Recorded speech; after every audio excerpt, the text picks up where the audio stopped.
It was a normal day. The house smelled like home, like me. I had done my morning patrol, checked the windows, warned the delivery man, secured the perimeter. Everything was under control. Then the door opened, and they walked in, holding a box. Now listen, I don't panic easily. Boxes usually mean toys, or food, or something that becomes mine eventually. But this box, it moved. I froze. The box made a sound. Not a bark, not a growl, a soft meow. I blinked. My human smiled. That's when I knew. This was not a toy. This was a decision. And nobody asked me. They placed the box on the floor. I approached slowly, calm, composed, mature. I sniffed. And then I saw it. 2 eyes. And blinking, judging. The creature stepped out. Small, light on its feet. Too confident for something that fits in a cereal bowl. It looked at me. Not scared. Not impressed. Just evaluating. I wagged my tail. Polite introduction. It blinked once. Then turned around. Turned around. In my house. That was the moment I realized I was no longer the only child. After a week, I noticed something. The cat doesn't bark. Doesn't run to the door. Doesn't warn about strangers. Doesn't do patrol. Yet, the cat gets cuddled. Frequently. Picked up. Carried. I stared from the floor. The cat stared back. There was something in its eyes. Not victory. Understanding. This creature doesn't fight loud. It wins quiet. It sits on laps. Soft. Still. Mysterious. And humans. Humans love mystery. Meanwhile, I am predictable. Loyal. Excited. Obvious. I began observing. The cat waits. Chooses moments. Doesn't beg. Just appears. And somehow, it works. One evening, we locked eyes. Not enemies. Not friends. Just two beings adjusting. The cat walked past me. Brushed its tail against my leg. Not aggression. Not surrender. A truce. I didn't move. Growth. The first few days were tense. I tried to be welcoming. I brought a toy. The cat stared at it like I had offended its ancestors. I wagged harder. The cat climbed the couch. Climbed the couch. I do not climb the couch. I am not allowed. But suddenly this small creature is on the highest level of society, looking down at me like royalty. I tested boundaries. I walked closer. It lifted a paw. Not aggressively. Just a reminder. I have claws. Understood. The cat moves differently. Quiet. Strategic. I hear nothing. And then suddenly, it's behind me. How? You cannot guard against something that floats. Meanwhile, my humans. In love. Oh, look how cute they are together. Together? We are not together. We are coexisting. There is a difference. The cat eats different food. Smells different. Uses a box inside the house. A box. And no one calls it accident. Make it make sense. I tried to bark once. Just to assert dominance.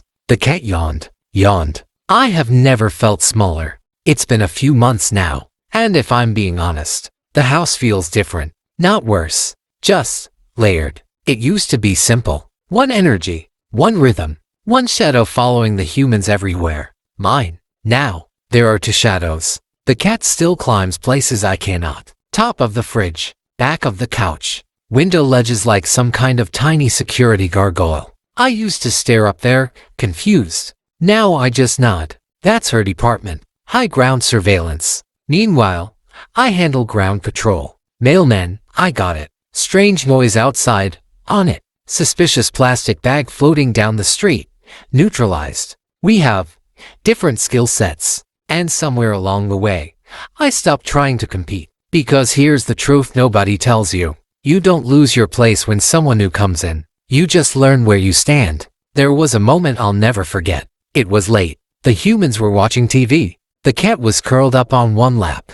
I was on the floor like usual. And for a second, I felt it. That small pinch. That quiet thought. Wasn't that spot mine? I didn't move. I just watched. And then the human reached down without looking and rested their hand on my head. Automatic. Instinct. Familiar. And I realized something. Love doesn't divide. It stretches. The cat isn't replacing me. She's just different. She sits still. I vibrate with enthusiasm. She blinks slowly. I wag like the world is ending. She pretends not to care. I care too much. And somehow, the humans need both. There are mornings now when we sit in the same sunbeam, not touching, not interacting, just existing, peacefully. The first time that happened, I was tense, ready for sudden movement, ready for drama.